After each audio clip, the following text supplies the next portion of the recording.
normally you would see us social distancing on Zoom in different rooms or with our masks on 6 feet apart. But today, our special guest is none other than Alyssa Robinson, my dad. And so I figured that we could cut out the social distancing and have a face-to-face conversation today, which I'm really excited about.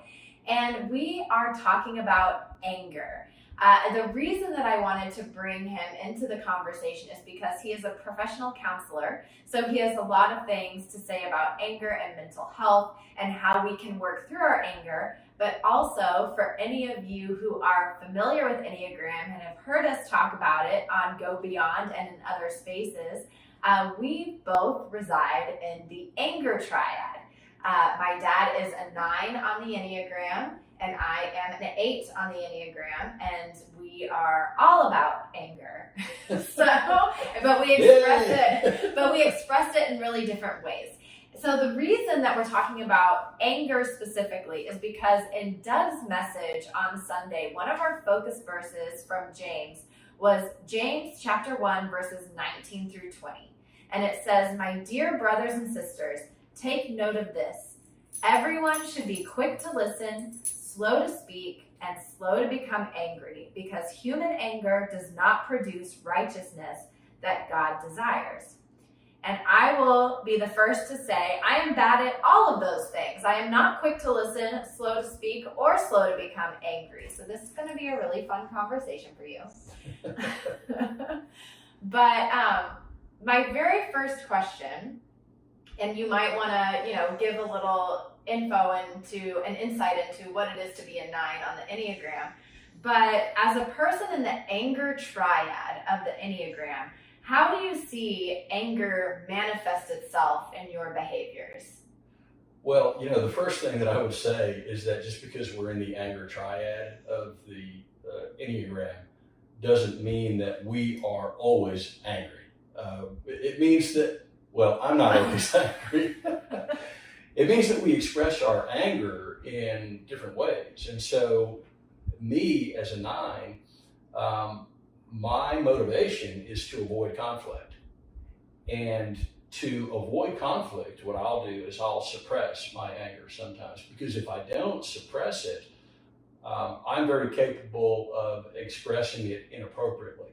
I'm very capable of expressing it explosively. And nobody who knows me would think that to be the case, but I have learned to push it down.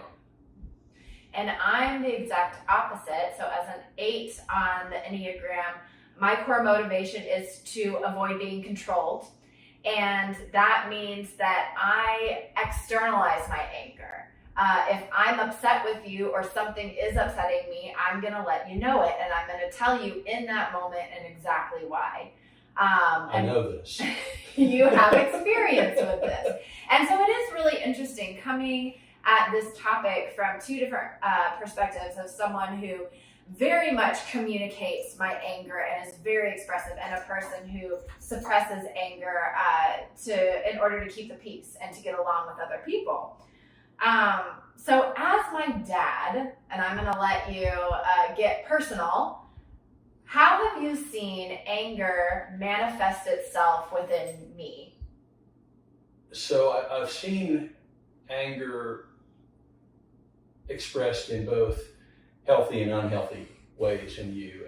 And probably the primary example that I look at of doing it in a healthy way is as you were going through your divorce process, that there was a lot of pain, sadness, suffering that could have just resulted in outrage and addictiveness and things of that nature, but you were intentional about talking with people who it was safe to speak with, your circle of friends, your mom and I. And so in doing that, I think that you were able to speak freely about your anger, how you were feeling, so that it did not develop into rage, right? A unhealthy way, although I have to admit, as a father, I was kind of proud of how you expressed it, is an example of when you were playing water polo in college. And I remember distinctly because you were playing on a men's team. And you were the only woman on a men's team. And when you went to other universities and played them, you were playing against men. And so we were at a tournament at Texas. Not by choice, by the way. There wasn't a women's team at the time. I later started the women's team. Right. Okay. But just to clarify. Yeah, but you had the gumption to be on the men's team and you played. And so we were at a tournament at Texas A&M, and I was sitting up in the stands watching. And you were defending a pretty big guy. I mean, I'm guessing the guy was, 6'4", 215, something like that. And he was pawing you. He was pulling at your suit. He was doing things that make a father in the stands really angry, right? And so my anger was building up, and I was just thinking that Alyssa is not going to take this. She's going to go crazy at some point. And within seconds, you just kind of rose up out of the water. I don't know what kind of kick you did to do this, egg beater, something like that. But you rose up like your total upper body was out of the water, and your arms just came out, and it was almost like these claws of Wolverine came out, and you just started slashing at this guy, and your rage just. He didn't know what was hitting him. He couldn't back up fast enough. And that was probably, in normal circumstances, considered an unhealthy expression of anger. I think he got thrown out. I'm sure I got ejected. Hearing you, I don't remember that moment, but hearing you describe it, I know I was ejected from the game. I think you got thrown out, but I was up there in the stands thinking that was really unhealthy expression of anger, but good for you. No. Well, and I think that it is helpful to have those outlets of, for me, it was athletics, to be able to work through that anger, express that anger in an acceptable environment, although I did not express it in an acceptable way, and the refs made that clear, I'm sure. But to be able to have that, to express my anger, what I want to explore within this verse, it talks about everyone should be quick to listen, slow to speak, and slow to become angry. It doesn't say don't become angry. Right. And I think a lot of times we view anger as sinful. Mm-hmm. That anger is a sinful behavior. And so what I want to know is anger... Read the rest of that too, after slow to become angry. Because human anger does not produce righteousness that God desires. Okay. Which I have feelings about too. But, Okay. So is anger in and of itself wrong? Is it something that we should be avoiding? Because it's sinful. Okay, so let's look at all of that complete phrase in terms of our expression of anger. Okay, there's a healthy way and an unhealthy way to deal with anger. My way, as a 9, my default setting to suppress is unhealthy, right? That can have a detrimental effect on my physical health. And so I think that there is righteous anger that we've spoken of before. That is a healthy expression. Anger is a human emotion, and if we consider the fact that we're created in the image of God, and God expresses anger throughout the Old Testament, right? We hear of a fearful God. We hear of an angry God. And in the New Testament, we really start hearing about the love of God. But first we hear about anger. And first we hear about a God to be feared, right? And so I think that having anger is perfectly normal, perfectly human, but we've got to be self-aware of the anger we experience and how we express it and the reason that we're feeling that anger. So what does anger do to our mental health and our mental state when we're assuming that we're not expressing anger in a healthy way? Mm-hmm.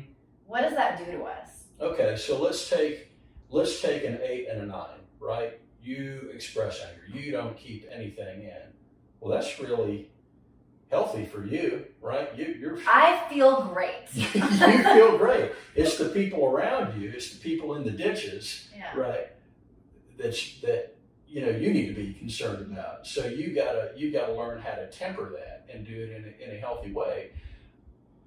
My suppression of anger is the unhealthy expression. It's the lack of expression. And so if I don't find a way to emote anger effectively, I'm going to be affecting my body. I'm going to be affecting my immune system because chronic stress, and that's what anger, if you suppress anger, you're going to be building stress up in your body. And so chronic stress is going to affect your immune system. And if your immune system is affected, you can't fight off infection, you can't fight off disease, your organs are affected. Stress affects brain chemistry. The way you think is affected. And so this can become a real serious health problem for people who do not find a way to effectively express their anger and to kind of self-monitor and recognize when they're feeling that. Yeah, and it's interesting because, two sides of the same coin. The way that I deal with anger when I'm being unhealthy in the way that I deal with anger, of overly expressing it, not thinking before I speak, just going on a rampage, breaks relationships, and which causes pain for me. And for you, you're suppressing your anger to keep the peace, to keep relationships, but you're breaking yourself. Right. So there has to be, if there was just a balance of an 8 and a 9. 9 with an 8 wing or 8 with a 9 wing. Yeah. So, I think the important thing is the outlet, right? We want to be slow to anger. So that means we need to be thinking about why we're angry, but it's okay to be angry. And what we need to do is we need to find the outlet. Like for you, you were doing the kickboxing and the Camp Gladiator and things like that are extreme physical exertion that lets everything out in a healthy way, right? So you do that in the gym, you get that out of your system, and that's healthy. And you're ready to go on and deal with the day and deal with people in a healthy way. For me, it might be going for a walk or doing some physical exercise. It could be journaling or writing. And I've done a lot of writing lately, right? And through that writing, I'm able to express things that have been inside of me for a long time. So those are both healthy outlets, and each person needs to find their own effective means of expressing anger. Yeah, so there are the activities that we can do as outlets, but you've also talked about expressing anger or any feeling using the XYZ approach. Could you talk a little bit more about that? Yeah, so the XYZ approach is what I recommend that people use on a daily basis. And what it is, it's just a formula for sharing feelings, where the X means there was a certain situation. The Y means that you said or you did something. And the Z is how I felt about that. So an example would be if I was going to share a positive feeling, or maybe if you were sharing a positive feeling, let's put this the other way. If we went out to eat at a restaurant and I pulled the chair out for you, you might say to me at the end of the day, hey, when we went to the restaurant and you pulled the chair out for me, that made me feel significant. Right? So there's a positive share. A negative share might be something along the lines of, hey, when we went to a party and we were standing in a group of friends and you didn't introduce me to anybody, I felt invisible. And so there's a negative share. The reason for doing that is because what we don't want is for feelings of bitterness or resentment to build up day after day, week after week, month after month. And then all of a sudden there's a huge explosion and a really unhealthy expression of anger, in addition to the fact that there has already been this suppression of anger, right? So now it's affecting my personal health for a long time, and then I explode on you, and it affects our relationship. So the importance of using this XYZ formula on a daily basis is for the purpose of being intentional about expressing feelings. So, going to the spiritual side, how do you think anger, maybe, and speak personally, your anger affects your experience of God? Yeah, for me to experience God, I have to be outwardly focused. I experience God in nature. I experience God in other people. And I have to be outwardly focused for that. If I'm angry, if I'm angry, I am focusing on myself. If I can't get past certain things that have happened, I'm stuck, right? I can't appreciate the things that are happening outside of myself because I'm stuck inside of myself. And so I think to experience God, we have to be outwardly focused, which means that we have to have dealt with feelings. We have to have dealt with anger. We have to have been able to vent, to get those things out so that we can have a relationship with other people and we can appreciate God in creation. And it's so interesting how unique our relationships with God are, because for me, when I let my anger affect the way that I experience God, it's because I'm externalizing everything to the point that I'm only outwardly focused, but in a negative way, of all of the ways that the world is broken and all the things that I need to do to fix it. And you're not doing enough. You are not doing enough to help fix this world.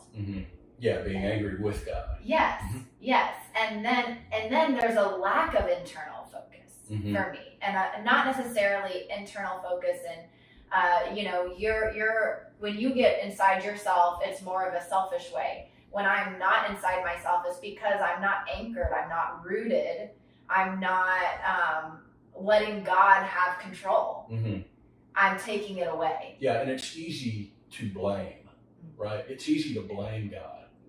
But I think what we really have to do, whether we're expressing anger towards God or whether we're expressing anger towards somebody else, we have to look at what is my role in this?